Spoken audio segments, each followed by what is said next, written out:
আসসালামু আলাইকুম everyone, welcome back to my channel. সবাই কেমন আছেন? আশা করি খুবই ভালো আছেন। রাস্তায় যে টুকানো যে শাকগুলো আগে নানু বাড়িতে পেতাম, সেই শাকগুলোই কিন্তু কিনতে পেয়েছি, তাই আজকে নিয়ে আসলাম। তো এখানে আমি বড় একটা কড়াই ভালো করে শাকগুলো ধুয়েই পাক দিয়ে দিলাম, আর একটু লবণ দিয়ে দেবো আর কাঁচামরিচ দিয়ে দেবো। এই স্টাইলের রান্নাটা আমার আম্মুর খুবই পছন্দ ছিল, অল্প তেলে এই শাকটা রান্না করে। তাই আমি কিন্তু আমার আম্মুর প্রসেসে এই রান্নাটাগুলো দেখাচ্ছি। আর গ্রামে কিন্তু আনাচে কানাচে এই শাকগুলো পাওয়া যেত আগে, ছোটোবেলা প্রচুর খেয়েছি। আসলে যারা মার হাতের রান্না যেগুলো খেয়ে খেয়ে বড়, তারা কিন্তু মার হাতের রান্নাগুলোই উপভোগ করে।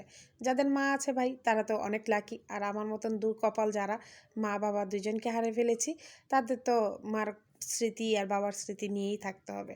তো যাই হোক, কথা বলতে বলতে কিন্তু আমি শাকগুলো একদম নরম করে ফেলছি। কতটা দেখা গেছে, তারপর কিন্তু একদম কমে গেছে।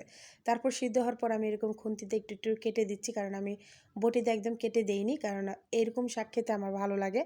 তো যাই হোক, এই যে দেখেন রান্না এদিকে পানিটা যখন শুকিয়ে গেছে, তখন আমি এক সাইড করে নিব। সাইড করে ওই কড়াইতে একটু অল্প পরিমাণ তেল দিয়ে রসুন কুচি আর পেঁয়াজ কুচি দিয়ে দেবো। তো পেঁয়াজ কুচি ছোট একটা পেঁয়াজ দিয়েছি, আর রসুন আমি দিয়েছি 1.5টা ইন্ডিয়ান বড় পেঁয়াজ রসুনের। তো একটু রসুন বেশি দিবেন, শাকের মধ্যে রসুন খেতে কিন্তু খুবই ভালো লাগে। আর যাদের শরীরে ব্যথা ট্যাথা আছে, তারা কিন্তু রসুন খেতে ডাক্তারও পরামর্শ দেয়। তো আপনারা দেখেছেন আমি কিন্তু শাকটা কোনো ঢাকনাদার ঢাকিনি, কারণ শাক যদি ঢাকনাদার ঢাকেন, তাহলে শাকের যে ভিটামিনটা সেটাও চলে যায়, আর কালারটাও কিন্তু একটা কালচার কালার হয়ে যায়। তো শাক যদি ঢেকে না রান্না করা যায়, যেই কালার শাক সেই কালারই থাকে। দেখেন আমার শাকটা কিন্তু একদম সবুজ রয়েছে, কোনো অসুবিধা হয়নি, একদম নরম হয়ে গেছে। আর আমি এখন একটু লবণটা টেস্ট করে নিচ্ছি। তো ভাবলাম যে আর একটু লবণ লাগবে। আর প্রথম অবস্থায় যদি লবণ দেন, অবশ্যই অল্প দিবেন, কারণ শাক কিন্তু একদম কমে যায়। আমি যখন এক কড়াই দিয়েছিলাম, তখন অল্প দিয়েছিলাম, তো এখন কতটুকু হয়ে গেছে। তো এদিকে আমি কিন্তু আমার রান্নাটাও কমপ্লিট হয়ে গেছে।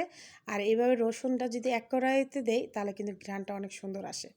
তো এই যে দেখেন ফাইনালি আমার শাকটা কতটা সুন্দর। আমি একটু শুকনো মরিচ ভেজে নিলাম। শুকনো মরিচ কিন্তু এই শাকের সাথে খেতে অসাধারণ মজা লাগে। তো এই যে দেখেন আমার রান্নার একদম গ্রামের স্টাইলে অল্প তেল দিয়ে এই শাকটা একবার হলেও ট্রাই করবেন। ট্রাই করলে ইনশাল্লাহ আপনাদেরটা অনেক ভালো হবে। তো এরকম সুন্দর সুন্দর ভিডিও পেতে আমার চ্যানেলটা লাইক, শেয়ার, কমেন্ট এবং সাবস্ক্রাইব করতে একদম ভুলবেন না। পাশে থাকা বেল আইকনটা অল দিয়ে দেবেন, যেন সবার আগে আপনাদের কাছে চলে আসে। আর যারা ফেসবুক পেজ থেকে দেখতেছেন, অবশ্যই আমার চ্যানেলটা একটু ফলো দেবেন। তো নেক্সট ভিডিওতে দেখা হবে ইনশাল্লাহ। আল্লাহ হাফেজ।